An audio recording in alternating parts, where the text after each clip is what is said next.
The strategy like we use is basically like really good content. Like people overthink this. If you make things people want to watch, YouTube will push it. If your stuff's not getting pushed out, it's because you're making bad content. And I don't think people always want to hear that, but that's the truth. Right from the first touch point with the customer, we're building like unimaginable affinity. Like it would take like an e-commerce brand probably like 10 touch points to match us on like Facebook ads or whatever. We're doing it with the first touch point because like we make them laugh. We're not selling them something. We're making them laugh. We're like making them go, huh, this is interesting. I look at things and I think like the traditional method of DTC is going to die out or like become just so expensive new brands can't do it anymore. I think it's a survival thing. Like either you have content in-house or you're dead.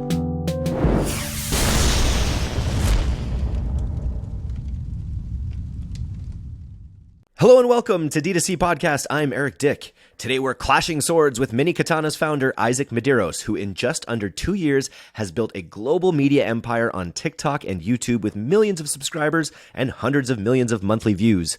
Oh yeah, he's also approaching 8 figures in high-margin revenue selling real swords to his rapidly growing global audience without spending a penny on ads.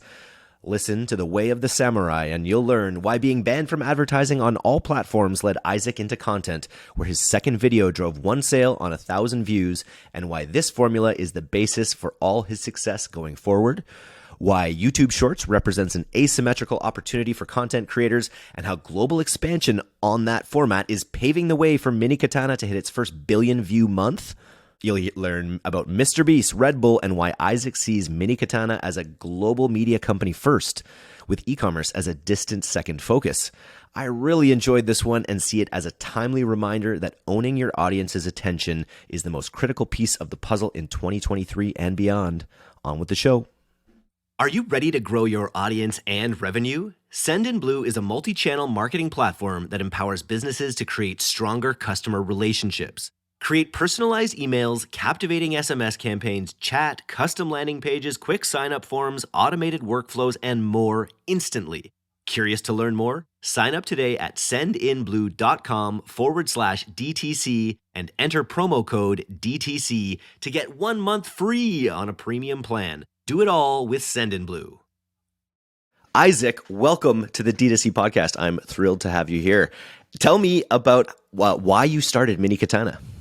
So the story goes, I was in Little Tokyo, LA, and I found this little cute samurai themed letter opener, and I paid like $50 for it, which is quite a bit. But you know, I knew I took it home. I was really excited about it, and it kind of just fell apart after a few days. But I knew there was a market for this because I spent so much money on this little thing. So I proceeded to I didn't know anything about manufacturing, but I figured it out, maxed out my credit cards, and I had a product, a better version of that letter opener. And at first I tried Facebook ads, and unfortunately Facebook basically banned us, even though our ROAS was like 3. It was working. Like that's how I know the product market fit was so great, right? Even the mini ones. Yeah. They said that's a weapon. And you can't convince them otherwise. You know, I didn't have an agency account, no point of contact. And so I had all this inventory sitting around, and I had credit card debt, and I was like, okay, you know, there's no choice but to forward onto dawn. And I started doing everything I could think of. I did Snapchat ads, which Snapchat was a little more desperate for marketing dollars. I guess they didn't ban me. And then I ended up trying a few organic ones. The one that ended up working was TikTok. And I had been a light TikTok user throughout the pandemic.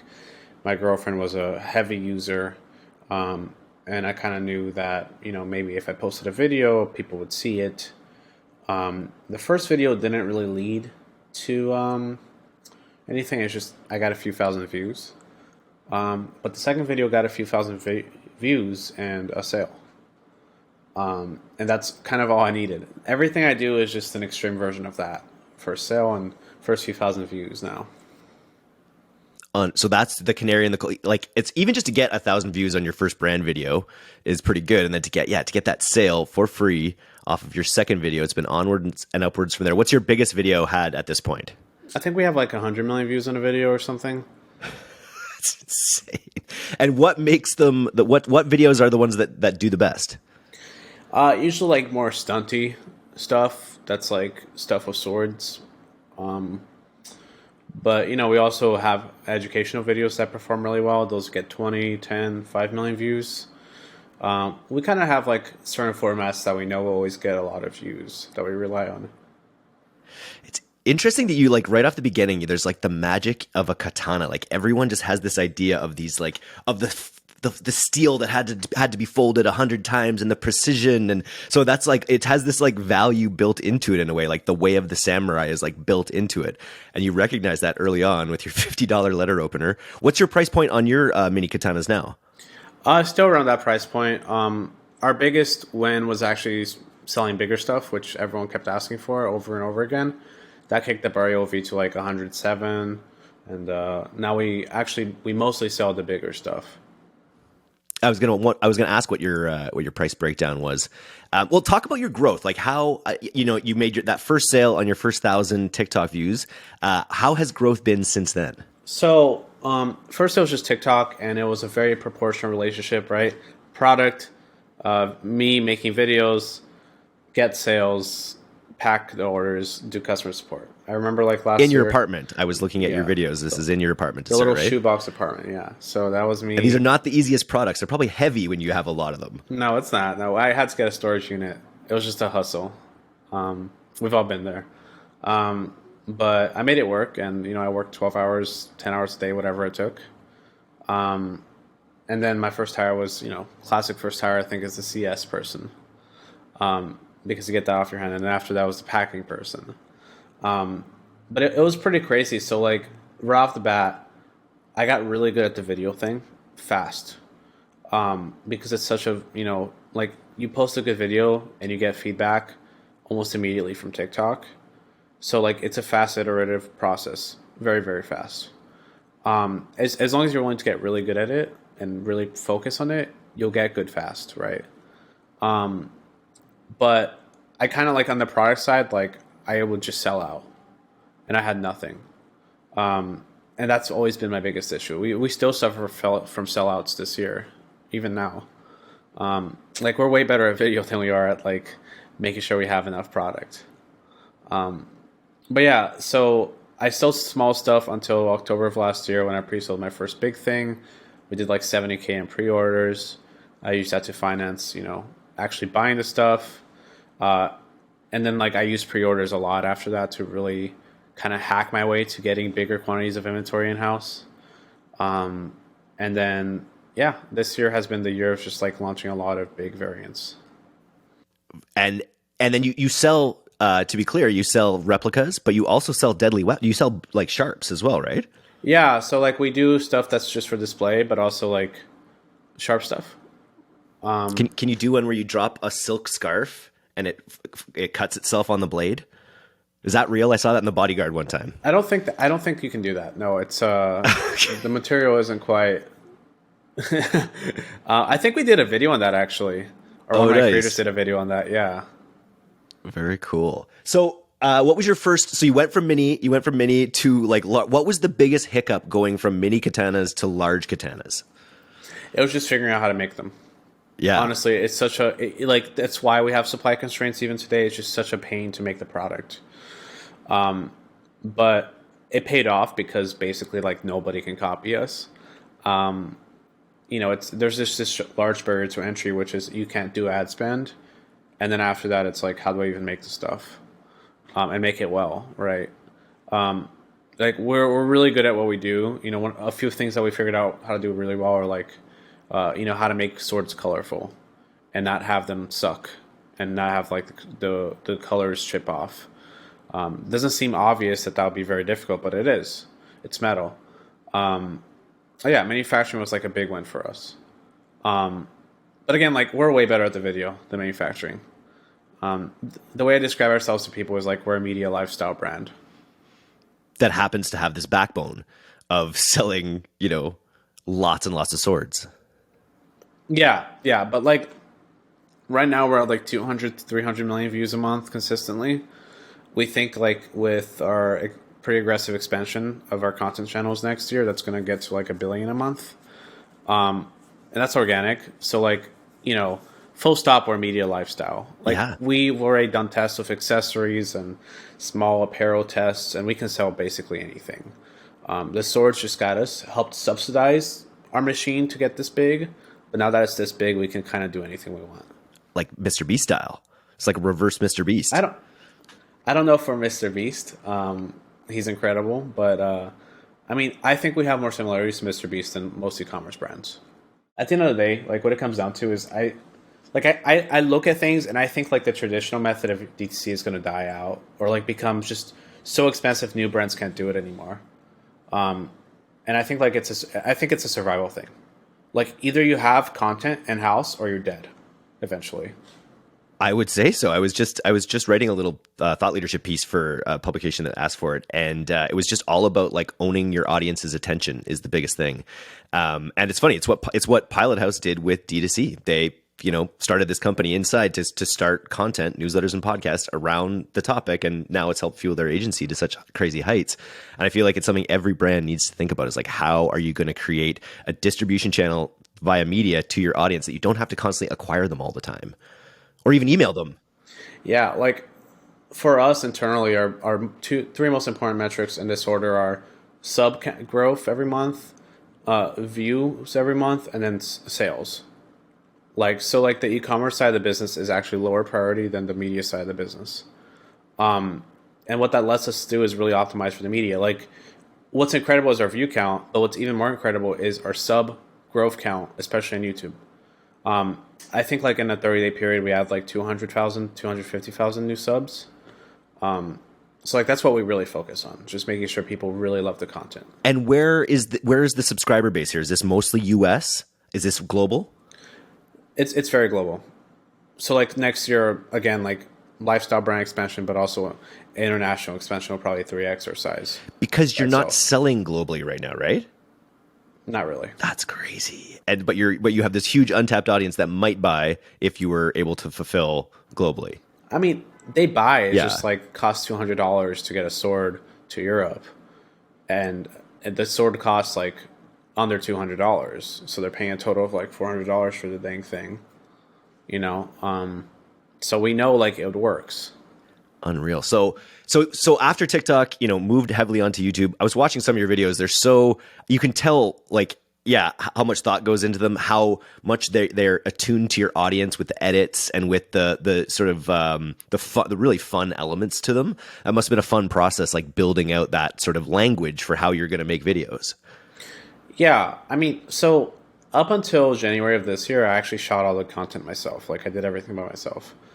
That was the first big like change. It was like finally finding a content creator I could mentor to replace myself. Every business owner goes through the same thing, right? Replacing yourself and your core functions let you to grow. After that, it was like a matter of like maximizing our content's use. And I knew YouTube was going to be like the big frontier. So I actually waited a long time to fully launch on YouTube. Interesting. What does I mostly talk to people that use these things as an extension of their e-commerce business, not the other way around. You probably have the cherry on top of it being ad supported as well. Like what does ad revenue on these platforms look like? Our view count is very shorts heavy, so not a lot. I'm talking like $10,000 a month, maybe. Yeah. But YouTube did announce their February shorts revenue split update for next year. I think it'll be well over 50 grand a month. I'm not sure. Based on that size, that's unreal. And I just saw that you tweeted about Shorts making a deal, or Google making a deal that Shorts are going to start being on TV. Yeah, I just thought that was really cool. Like the thing that is so powerful about YouTube versus like TikTok is like YouTube is just bigger. Like it's just plainly spoken.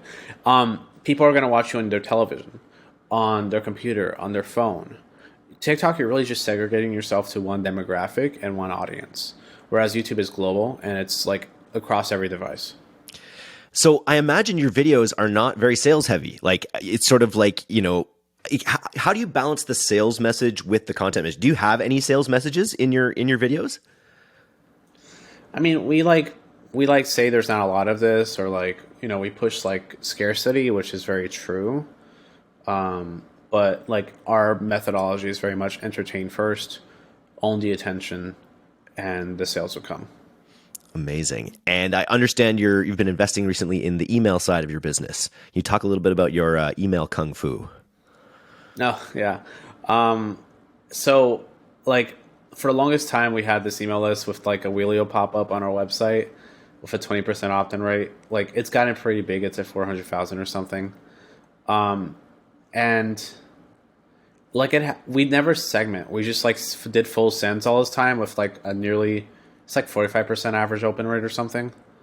And we didn't really realize how good that was until we started talking to other people. And then once we started taking email seriously, like it's not 30% of our revenue. This happened in the last 60 days or so. And I saw your open rates are like 70 some odd percent. That was on one send. But what's happening is because the form of attention capture that we're using, or our distribution is so effective and so entertaining, right from the first touch point with the customer, we're building like unimaginable affinity.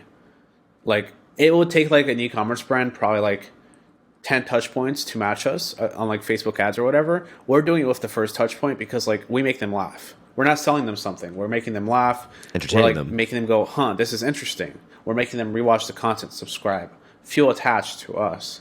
So right from the get-go, everyone wants to hear from us. So when they're on our email list, that's why the email list open rate is so high. How do you get them onto your email list? What's your best tactic for that? Just asking for it in your email for your video footers? It's the wheel thing. It's the pop-up on the website. Like just straight up. I tried other things, and that's like 20% opt-in on all traffic. Yeah. Very cool. We've run giveaways. How'd giveaways go? I think the most successful one was like 25K entries, individual entries. Are you blocked from influencers as well, or could you use a more traditional influencer approach? You could organically if you wanted. We have an influencer program, to be clear. Yeah. It fluctuates. It does about 50 to 100K a month, but it's more for content. It's not really for sales. And are these sword influencers or more like anime influencers? Like what is it? Weebos? I mean, we have sword influencers if that's a very rare thing, but it's mostly just people we think. Like there's a lot of parallel audiences, like gamers. Yeah. We call it like the kind of the circle of manliness, which is just like all the hobbies dudes like. Yeah. Gaming, sports, automotive. Like part of our content plans actually are like we're working on a gaming channel right now, and next year we're launching Mini Katana Gaming, which is just going to be gaming content, and we're going to be launching gaming accessories, and then eventually, like I know that launching Mini Katana Automotive will also work. Unreal. And so so is that Twitch you're talking about? No, it's YouTube. Everything's YouTube primarily. Everything's going to be YouTube. When you said that you want to you're going to get to 1 billion monthlies, is that is that more channels on YouTube essentially, or is that across different platforms? When I say that number, I mean YouTube specifically. Just YouTube. And you just recently launched a new channel, right? Yeah. Can you talk about that process? Channel. Like, so you went talk about going from your initial channel and the growth of your secondary channel. The second channel is like very, very focused on only anime. That's the kind of the segregation method there. The primary channel is like swords. The second channel is anime. We launched it like 45 days ago or so. The strategy like we use is basically like really good content. Like that's to summarize it. People overthink this. Like if you make things people want to watch, YouTube will push it. Yep. That's it. If your stuff's not getting pushed out, it's because you're making bad content. And I don't think people always want to hear that, but that's the truth. But yeah, so the strategy is basically 2 short form videos a day, 1 long form video a week. The reason why we do the long form videos and short form videos combined is because by using the entire platform to its full potential, the platform loves us basically, and pushes us more aggressively. We also do community posts slightly.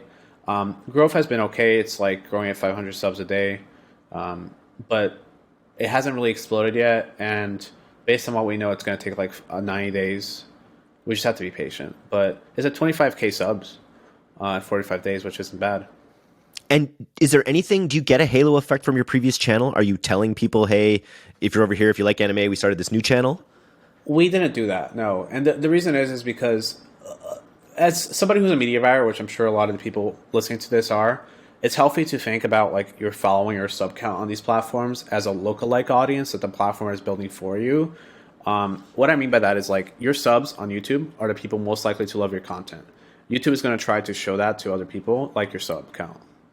Same with TikTok. So by polluting that sub count with people that might not be interested in the specific type of content you're going for, you ultimately just, not doing yourself good in the long run. That's also why like buying bots is a terrible idea. Yeah, I saw someone posting about that the other day, even on other social planners that there's or channels that there still are brands that are buying followers across channels. I'm like, who does that? If you want social proof, fine, but like you're never going to get any organic reach because you just ruined your lookalike. 100%. So what are you doing for Black? So this is Black Friday. This isn't going to get out on Black Friday, but this is the big week. So first of all, thanks for taking the time. What does Black Friday, Cyber Monday look like for your business? So everyone has a lot of opinions on this. We opted for no pre-sales, no early sales whatsoever. We get so much attention, we don't need to fight for it. We've had like the last 7 days have been record breaking for us. And I just think like it's because people know, like every email we send is now like at the bottom, it's like, we don't have enough. And that's true. Like we have constant sellouts, limited drops. So people know we're not playing around. And I think, based on the chatter I'm seeing of our customer base, because we do have like a Discord, I monitor that on Twitter. People are just like really paranoid about being sold out of stuff on Black Friday. So they're just going to buy everything beforehand.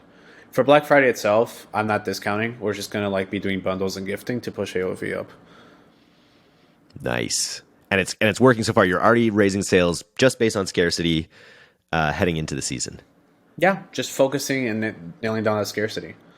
I think I think that works for a brand if you actually have scarcity built in and like it's not BS, right?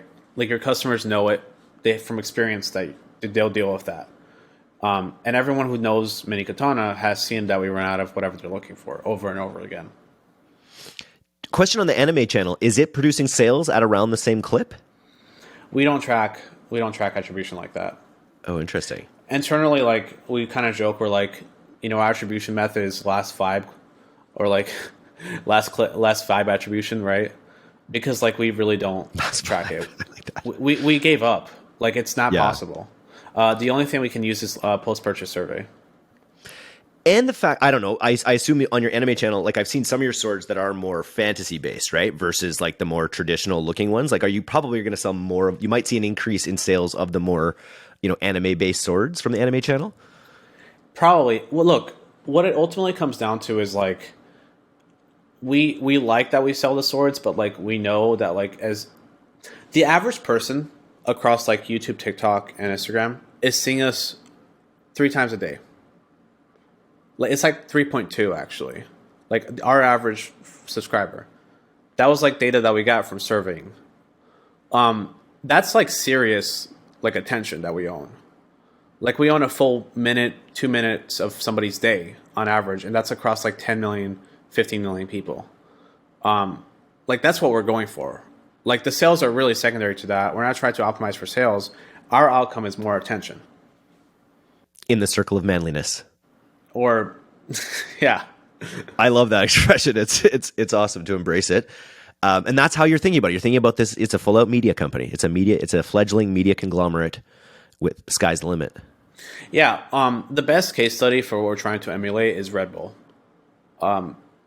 That's point blank. Like their spend is like 30% of revenue on advertising compared to like Coca-Cola's 7% or 6% or whatever. That's because the way they differentiate themselves is marketing and content. They spent $70 million on a marketing event to send a man on the highest like skydive ever. And like everyone called them crazy for it, but like the value they got from that event with like free ad space, everyone talking about it. Like that's true ownership of attention. Forget what I do for a second. Like if you can get past YouTube to the point where people are talking about it at the dinner table, like wow, we think of ourselves like that. I think that's perfect. And I say fledgling, but you're getting more attention than like CNN, and like Fox, or you're getting just huge amounts of people's attention dripped in. And the shorts is just such a powerful invention, basically. Is what percentage of your attention is in shorts versus longer form videos, would you say, on YouTube? Like 99%. Is shorts right now. Yeah, it's because it's Just a blue dominating. ocean. Yeah, Yeah. and the moment I realized it, like earlier this year, I was just like, okay, we're going all in. We're gonna get the sub count up before this runs out, because it is 3-year opportunity. Every like you've been around for a while, right? You saw when Facebook ads were cheap. You saw when Facebook groups were a good hack. Like every few years there comes like this way to get really cheap or free attention. Right now shorts are the method. It's just like, I say that, but it's also not easy, right? Because it's not like ads. Like you can't pay for it. It's very earned attention via good content, which is not something everyone can pull off. I love that your story is that you were like you exhausted every paid opportunity, because as an entrepreneur, though, you want to be able to just hit those buttons. You want to be able to hit the scale buttons on these different ad platforms. But then I feel like you applied that performance marketer's mindset to how you create content in a lot of ways. When you just talked about like how you got good at making content, I bet a lot of that came from having that kind of mindset before. Yeah, and I think Mr. Beast thinks, like, not to draw parallels, but like that's the way he thinks too. Like a performance marketer, he just applies that to YouTube. The problem with like YouTube though for people from DTC is that it requires like a lot of patience. Like you're not going to figure out what works for maybe months. The reason why YouTube worked so fast for us is because we knew what we were doing immediately, and I also like saved up a ton of stuff to launch our primary YouTube channel. How big do you want this? How big is this thing going to get? I think so. Last year we did 2.5. This year we're en route to do like 8.5 or 9. And that's with heavy reinvestment in content. Like our margins are really nice. I think we can reach 100 million. It's just going to take like product category expansion, basically. Which like I'm energy drinks. I could see you guys you should take on Redbull straight on. I'm not. Energy drinks are like, how do you ship liquid, right? I guess that's Liquid Death, but like that's hard. Liquid Death. You guys you could totally be there. Can you give me any previews? Like, how are you thinking about product expansion? So right now our next big category is probably pens. They're called samurai pens. But so basically everyone who buys our swords is like a gamer, basically. And like we start with them, 87% of them are buying it for decoration. So like that gives you a hint of what we're working on. It's basically like highly decorative pens. We're releasing like a limited edition rug as a test. Just highly decorative kind of accessories. Interesting. What would be any big partnerships? Like if you could pick a partnership that would be like like for me, it's like getting Ryan Reynolds on the podcast. If I get Ryan Reynolds on the podcast, would be like my big get. What would be like a big partnership get for you guys? Or do you even think about that or care about that with your audience you already have? We don't think about that. Keanu. What about Keanu? If you could get Keanu with some of your swords, that'd be probably pretty cool, right? That would be cool, but we've like tested a lot of like influencer stuff and other things. Like we get so much attention, it's usually ineffective. Like they're usually getting more out of the relationship than us, which is fine. Like sometimes that works, but it's just I feel like a lot of influencer marketing is just like because you don't have a lot of attention as a brand, and you're trying to get some of that. And then when you think about content, besides product expansion, when you think about content expansion, are you thinking about bigger budget things, or are you thinking about just more of the same stuff that's already working? Oh no, we're definitely moving a bigger budget. So to go more into depth with the content, like the structure is pretty complex, but basically we have like the creative team doing the heavy hitter stuff, and that's 100 million views, 50 million views, 30 million views, and then we have what's called the content farm internally. And that's like you've probably seen it, but it's the more like rehashed clips with a lot of the B-roll footage going on. Yep. We can make like 1,000 of those videos a month. And like that's built for scale. But the content team like does the really high quality stuff. And the goal is like with this structure is like to expand into a ton of different niches. So like again, like automotive, gaming. But again, that's going to take like a content creator to lead each charge. But like the content farm supports that. The other big opportunity for us is the translation piece. So like English is a very small language compared to like Hindi or even like Mandarin if you want to go for an extreme example of a spoken language. There's also and this is big, there's a huge deficit of good content in other markets. It's not as competitive as English. So if you're doing like Spanish content, you're going to get more views just because there's such a deficit of good content. So that's why I'm so confident that we can hit 1 billion a month, because like the translations alone will do it. Yeah, just massive. Are you using AI in your business in any way yet? Yes. How? Script. So we need to pump out a ton of ideas, and especially for like the content farm. And one of the things we've begun doing is using copy.ai. I'm not sponsored in any way, but using copy.ai to kind of just generate script ideas. And it works pretty well. Creates outlines for us, and it helps our writers. Super interesting. If I were to give you $50,000 as like a grant that you'd have to, I guess you'd have to use it for growth in Q4, how would you deploy those extra funds? I would probably invest it into our studio. Yeah, I'd probably invest it into our studio. Into the high end, not the content farm, the creator studio. Well, so we're getting like a big studio in Alabama. It's cheap over there. And we have a creator over there too. And, we're going to try to like really make that big and nice and build out some sets and go for bigger stuff.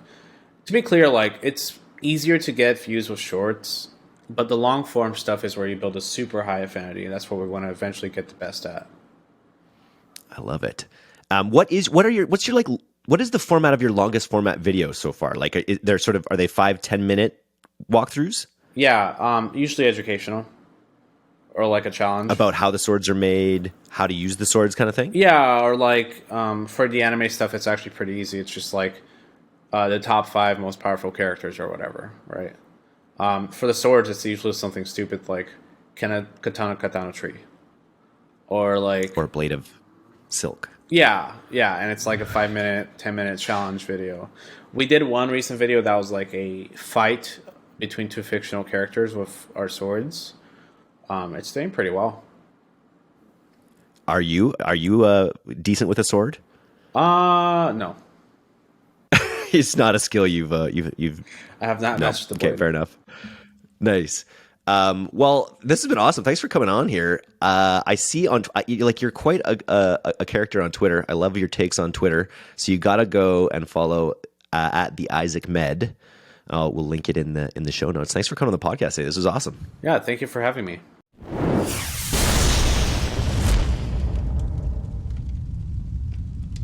Thanks so much for listening to today's episode. If you're not a subscriber to our newsletter, you can do that right now at direct-to-consumer, all one word, .co. I'm Eric Dyck, and this has been the D2C Podcast. We'll see you next time.